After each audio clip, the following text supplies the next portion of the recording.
बारिश की बूंदें थमने का नाम नहीं ले रही थीं।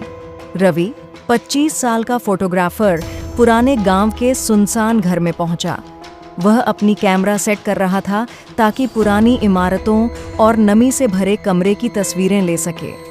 लेकिन जैसे ही उसने घर में कदम रखा, उसे अजीब ठंडी हवा का झोंका महसूस हुआ और उसके कानों में हल्की बच्ची की हिचकी जैसी आवाज़ गूंजने लगी। घर के अंदर घुसते ही उसने देखा कि धूल और मकड़ी के जाले हर जगह फैले हुए थे। कोने में एक पालना अपने आप हल्की हल्की हिल रही थी। रवि ने सोचा, शायद पुरानी लकड़ी की आवाज़ है। लेकिन जैसे ही उसने कैमरा फ्लैश किया, उसने पल भर के लिए पालने में एक छोटी लड़की की धुंधली परछाई देखी। रवि ने अचानक महसूस किया कि कमरे का तापमान गिर रहा है। रॉकिंग हॉर्स अपने आप जोर से हिलने लगा और एक खिलौने का राइटल हवा में उड़ते हुए उसके पास गिरा।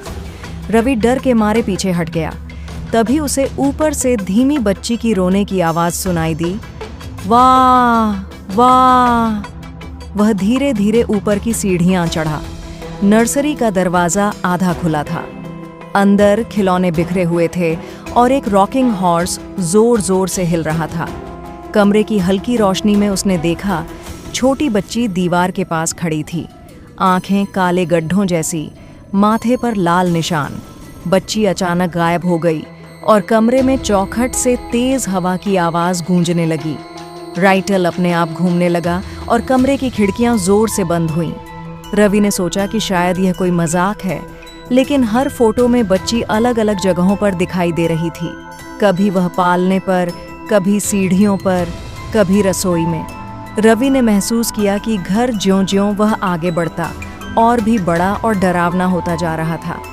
नर्सरी में लौटकर उसने देखा कि पालना अब तेजी से हिल रही थी और बच्चे की पस पस की आवाज़ कमरे में गूंज रही थी।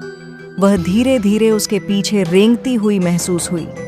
रवि ने फर्श के नीचे एक पुरानी डायरी पाई। डायरी में लिखा था कि बच्ची की मौत तूफान की रात हुई थी।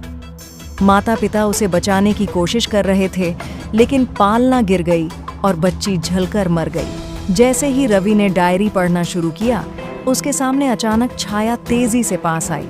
यह बच्ची थी जो पल भर के लिए कमरे में खड़ी रही और फिर जोर की चीख और वह गायब हो गई। रवि अब पूरी तरह डरा हुआ था। उसने महसूस किया कि बच्ची उसके आसपास खेल रही है, लेकिन उसकी मस्ती में कोई छुपा डर है। जैसे ही वह सीढ़ियों से नीचे उतरा, उसने देखा कि दीवार में लगे पुराने दर्पण में बच्ची उसके पीछे खड़ी थी, मुस्कुराते हुए। उसकी मुस्कान में कुछ अजीब, मानव से अलग, काला और डरावना था। रवि भागने की कोशिश करता है, लेकिन सभी दरवाजे और खिड़कियां अपने आप बंद हो गईं। घर अंदर से फैलता हुआ लग रहा था। नर्सरी में लौटकर उसने देखा कि रॉकिंग हॉर्स इतनी तेजी से हिल रही थी कि पूरा फर्श कांपने लगा। बच्ची ने धीरे से हंसना शुरू किया और उसके सुनसान कमरे में खिलौने हवा में उछलने लगे। रवि ने महसूस किया कि बच्ची केवल खेल नहीं रही, वह उससे बात करना चाहती थी, उसकी दुनिया में खींचना चाहती थी।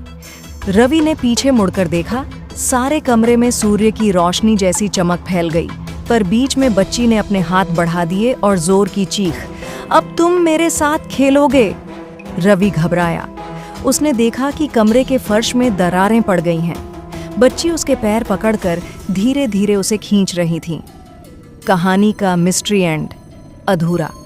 जैसा ही रवि को खींचा गया, घर अचानक शांत हो गया। केवल पालना का राइटल धीरे धीरे घूमता रहा और अजीब हंसी हवा में गूंज रही थी।